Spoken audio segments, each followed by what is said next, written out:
மானஸ் பக்கங்கள். Hi friends, இது மாலிகாவின் கேளுங்க கதை கேளுங்க. மானஸ் எழுதிய மலரே மௌனமா, அத்தியாயம் 60. 3 மாதங்களுக்கு பிறகு. அத்தை ரெடியா? காசி அண்ணன் வந்துடுச்சு. பையெல்லாம் காரில் எடுத்து வைக்க சொல்லிடவா? மலர் தங்கமணியிடம் கேட்டுக்கொண்டிருந்தாள். வைக்க சொல்லிடுடி. மாவிளக்கு போடவும் பொங்கல் வைக்கவும் சாமான் எல்லாம் தனித்தனியாக கவரில் போட்டு கட்டி வச்சிருக்கேன். நீ எதுவும் கஷ்டப்பட வேண்டாம், சரியா? பத்திரமா போயிட்டு வா அத்தை. அமுதா தங்கமணியை குற்றம் சாட்டும் பார்வை பார்க்க அவரோ அமுதாவின் பார்வையை தவிர்த்தார். இந்த மலரு, மாமாங்களுக்கு கொண்டு போய் கொடுத்துடு. அமுதா மலரின் கையில் காஃபியை திணித்தார். ரொம்ப பண்ணுற சின்ன அத்தனி, அத்தை போய் தனியாக தானே கஷ்டப்படணும், நீ கூட போனாதான் என்ன என்றவாறே காஃபியை வாங்கி கொண்டு சென்றாள். அமுதாவின் முகம் இறுக்கமாக இருந்தது. அவர் பதில் எதுவும் சொல்லவில்லை. மாமா இந்தாங்க காஃபி என்ற சண்முகத்தின் கையில் காஃபியை திணித்துவிட்டு சிவலிங்கத்திடம் சென்றாள். ஒரு வார்த்தையும் பேசாத அவர் முன் காஃபியை வைத்துவிட்டு வந்துவிட்டாள். இருவருக்குமான விரிசல்கள் அதிகமாகி இருந்தன. தேவைக்கு தவிர இருவரும் பேசிக்கொள்வதில்லை. அதுவும் தவிர்க்க முடியவில்லை என்றால் மட்டுமே பட்டும் படாமலும் பேசிக்கொள்கிறார்கள். இதில் அதிக வருத்தம் செல்வத்திற்குத்தான். மனைவிக்கும் தந்தைக்கும் இடையில் திண்டாடி கொண்டிருக்கிறான். அண்ணன், பையெல்லாம் பத்திரமா சாய்க்காம வை. நெய், பால், தயிர் எல்லாம் இருக்கு, கொட்டிட போகுது. அத்தைய கூட இருந்து கூட்டிகிட்டு போ, சரியா? சரிம்மா என்றான் புன்னகையோடு. புளியோதரையெல்லாம் செஞ்சு வச்சிருக்கேன், உனக்கு தனியாகவே பையில் இருக்கு. அவங்க கோவில்ல இருந்து வர எவ்வளோ நேரம் ஆகுமோ, அவங்களுக்காக காத்திருக்காம நீ நேரத்துக்கு சாப்பிட்டுடு. சரி சரி, நான் பார்த்துக்கிறேன். ஆமாம், அன்னை எதுவும் ஃபோன் பண்ணுச்சா? நேற்று நைட்டு பண்ணுச்சு. இன்னைக்கு வர்ற வழியில் டவர் கிடைக்குமோ கிடைக்காதோன்னு தெரியலன்னு சொன்னிச்சு. எப்படியும் நாளைக்கு சாயந்தரம் வந்துடும்னு நினைக்கிறேன். ஆமாம், அப்படித்தான் என்கிட்டையும் சொல்லிச்சு. ட்ராவலில் சிக்னல் கிடைக்காதுல்ல, அதனால் பேச முடியாது. சரிம்மா, எனக்கு ஏதாச்சும் ஃபோன் பண்ணால் உனக்கு விஷயத்த சொல்கிறேன். சரிண்ணே. எல்லோரிடமும் சொல்லிக்கொண்டு சிவலிங்கமும் தங்கமணியும் அவர்களின் குலதெய்வ கோவிலான மேல்மலையனூர் அங்காள பரமேஸ்வரி கோவிலுக்கு கிளம்பினார்கள். செல்வம் மிளகாய் லோடு வாங்க குண்டூர் சென்றிருந்தான். அதனால் செந்தில்தான் எல்லா வேலையும் பார்த்து கொண்டிருந்தான். சிவலிங்கம் இல்லாததால் சண்முகத்திற்கும் வேலை சரியாக இருந்தது. தளிர் எப்போதும் போல் பள்ளிக்கு கிளம்பி சென்று விட்டாள். சூர்யா பள்ளிக்கும் சாம்பவி கல்லூரிக்கும் சென்று விட்டார்கள். அமுதா சமையலறையில் வேலையாக இருக்க அவரிடம் சொல்லிவிட்டு வந்து அறையில் சோர்வாக படுத்து கொண்டாள் மலர். கொஞ்ச நாட்களாக சோர்வு அதிகம் தாக்குவதைப் போல் தோன்றியது. இப்பொழுது 2 நாட்களாக அடிக்கடி தலை சுற்றல் வேறு. செல்வம் ஊருக்கு சென்று 3 நாட்கள் ஆகிவிட்டன. அவன் அழைத்த போது அவனிடம் எதுவும் இதை பற்றி சொல்லி அவனை பயமுறுத்த வேண்டாம் என்று அவனிடம் சொல்லவில்லை. அவன் இல்லாததால் முன்தினம் இரவு தங்கமணியிடம் கூறினாள்.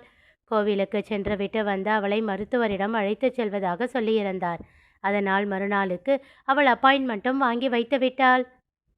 உறக்கம் கலைந்து எழுந்தபோது மணி 4 என்று காட்டியது. பசி வேறு வயிற்றை கிள்ளியது. எழுந்து கீழே வர, வா மலரு, தூக்கம் கலைஞ்சுதா என்றார் அமுதா.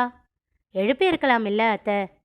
நீ காலையிலேயே எழுந்தது டயர்டாக இருக்குன்னு தூங்குறியோன்னு நினச்சி டிஸ்டர்ப் பண்ணல, வந்து சாப்பிடுவா. அவளை அழைத்து அமர வைத்து சாப்பாடு வைத்தார். நல்ல பசி அத்தை என்றாள். தனக்கு சோர்வாக இருப்பதையும் தலை சுற்றுவதையும் அவரிடம் சொல்லியிருக்கலாம். ஏனோ சொல்லாமல் விட்டுவிட்டாள். அங்கே கோவிலை அடைந்த சிவலிங்கமும் தங்கமணியும் உள்ளே செல்லாமல் காத்திருக்க, பையெல்லாம் உள்ளே கொண்டு போய் வைக்கவாமா என்றான் காசி. கொஞ்ச நேரம் பொறு என்றார் தங்கமணி. ஒரு அரை மணி நேரத்தில் அகிலனின் காரில் குழந்தையோடு வந்து சேர்ந்தார்கள் சேகர், தீப்தி, அகிலன் மற்றும் துஷாரா. அவர்களை கண்டு திகைத்தான் காசி. தங்கமணி அவர்களை வரவேற்க சிவலிங்கம் ஒரு வார்த்தையும் பேசவில்லை. எப்படி இருக்கீங்க என்றார் தங்கமணி மகனையும் மருமகளையும் பொதுவாக பார்த்து. நல்லா இருக்கோம்மா என்றான் சேகர். பிறகு அவன் சிவலிங்கத்தை பார்த்து அப்பா என்றான். அவர் அவனை கண்டுகொள்ளாமல் டைம் ஆச்சு, வாங்க போகலாம் என்றார் தங்கமணியிடம். அதில் சேகரின் முகம் சிரித்து போனது.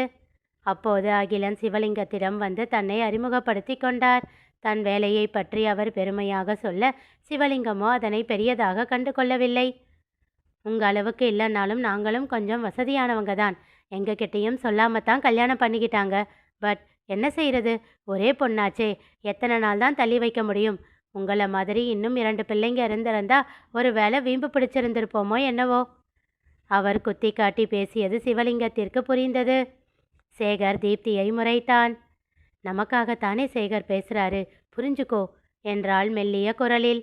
உனக்கு எங்கள் அப்பாவை பற்றி தெரியாது. அவரா மனசு மாறினாதான் உண்டு. ஃபோர்ஸ் பண்ணால் இன்னும் அதிகமாக வீம்பு பிடிப்பார். ஏதோ இந்த அளவுக்கு இறங்கி வந்திருக்கிறதே பெரிய விஷயம். அவர் என்ன பண்ணாலும் கண்டுக்காதன்னு உன்கிட்ட சொல்லி தானே கூட்டிகிட்டு வந்தேன். இவர் ஏன் தேவையில்லாமல் நடுவில் மூக்க நுழைக்கிறாரு? கொஞ்சம் கோபமாகவே கேட்டான் சேகர். நானும் அவங்க கிட்ட சொல்லித்தான் கூட்டிகிட்டு வந்தேன். மாமா இப்படி பண்ணுறத பார்த்து முகத்தை திருப்பிக் கொண்டான்.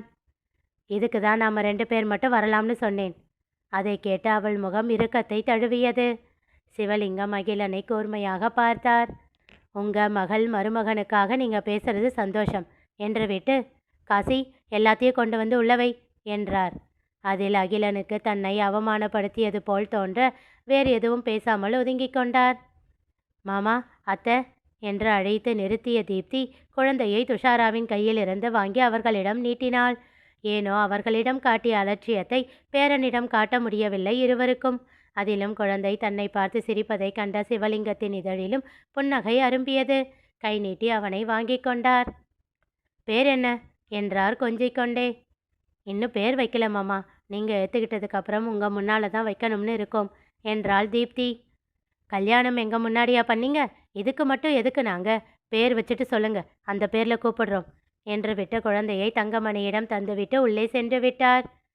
தீப்தியின் வருத்தத்தை கண்ட தங்கமணி, எல்லாம் உடனே சரியாகாதுமா, பொறுக்கத்தான் வேணும் என்று சொல்லிவிட்டு குழந்தையோடு உள்ளே சென்றார்.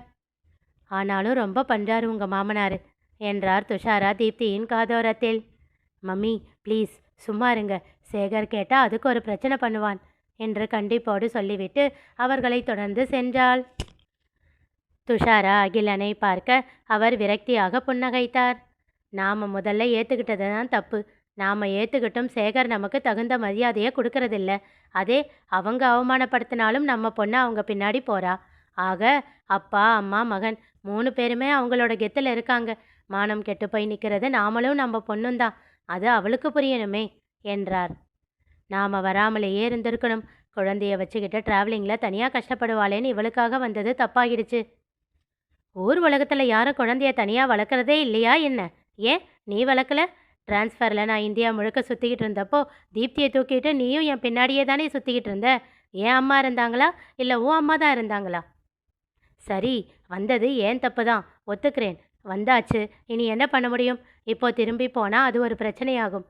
பரவாயில்லையா? எனக்கு உள்ளே போகவே பிடிக்கல. அகிலன் சொல்லி கொண்டிருக்கும் போதே மீண்டும் அங்கே வந்தார் தங்கமணி. உள்ளே வாங்க, ஏன் இங்கே நின்றுட்டீங்க என்றார். என்றவர்கள் விருப்பமே இல்லாமல் அவர்களோடு நடந்தார்கள். காருக்கு வந்த காசி அவசரமாக செல்வத்தை அழைத்தான். ஆனால் அவன் என் தொடர்பு எல்லைக்கு அப்பால் இருப்பதாக வர ச என்று சலித்து கொண்டான். சிறிது நேரம் முயற்சி செய்து பார்த்தும் அவனால் செல்வத்தை தொடர்பு கொள்ள முடியவில்லை. யார்கிட்ட இதை பற்றி சொல்கிறது? மலர்கிட்ட சொல்லலாமா? வேண்டாம், அது வருத்தப்படும். எதுக்கு வீணா அதை கஷ்டப்படுத்திக்கிட்டு? இவங்க வந்தாங்க, இப்படியே ஊருக்கு போக போகிறாங்க. நாம் சொல்லி பிரச்சனையாகிட்டா செல்வம் அண்ணனா இதை பற்றி பக்குவமாக மலர்கிட்ட சொல்லும். வேற யார்கிட்ட சொல்லலாம்? செந்தில் வேண்டாம். அவன் மலருக்கு மேலே பிரச்சனை பண்ணாலும் பண்ணுவான். நியாயம் தர்மம்னு ரொம்ப பேசுவான். அண்ணன் இல்லாத நேரத்தில் அவன் பிரச்சனை பண்ணாலும் அது வம்பாகிடும். சின்னையா கிட்ட சொல்லலாமா? ஆமாம், அதுதான் கரெக்ட். அவருக்கு தான் பொறுமை அதிகம். பக்குவமாக எல்லாரையும் கையாளுவார். முடிவு செய்து கொண்டு சண்முகத்தை அழைத்து விவரம் கூறினான். அவரோ அமைதியாக இருந்தார். என்னய்யா அமைதியாக இருக்கீங்க? அப்போது உங்களுக்கு முன்னாடியே தெரியுமா? காசி, நான் பேங்க்கில் இருக்கேன், வேலை இருக்குது, நான் வச்சிடவா என்று விட்டு அழைப்பை துண்டித்து விட்டார் சண்முகம். காசியின் மனம் பாரமாகி போனது. ஓ, அப்போ எல்லாருக்கும் தெரியும். செல்வா அண்ணன் மலரை தவிர. ஒரு வேளை செந்திலுக்கும் அந்த தளிர் பொண்ணுக்கும் கூட தெரிஞ்சிருக்குமோ என்னவோ, யாருக்கு தெரியும்? மனதிற்குள் வருத்தத்தோடு கேட்டுக்கொண்டான். செல்வா அண்ணன், எப்பவும் உன்னை இழிச்சவாயன்னு விளையாட்டுக்கு சொல்லுவேன். இப்போ நீ உண்மையிலேயே அப்படித்தான் ஆக போறியோன்னு பயமா இருக்கண்ணே மனதிற்குள் சொல்லி கொண்டவனின் விழிகள் கலங்கின. தன்னை சரிப்படுத்தி கொண்டு செல்போனில் வாட்ஸ்அப்பிற்கு சென்றான். இங்கு வந்தது முதல் நிகழ்ந்த அனைத்தையும் இப்பொழுது சண்முகத்திடம் பேசியது வரை வாய்ஸ் நோட்டாக செல்வத்திற்கு அனுப்பிவிட்டான். அண்ணனுக்கு டவர் கிடைக்கிறப்போ எல்லாத்தையும் கேட்டுக்கிட்டும் தனக்குள் சொல்லி கொண்டவன் வருத்தத்தோடு அவர்கள் வர காத்திருந்தான். இனி நிகழப்போவது என்ன? தெரிந்து கொள்ள தொடர்ந்து கேளுங்க, கதை கேளுங்க. மீண்டும் சந்திப்போம்.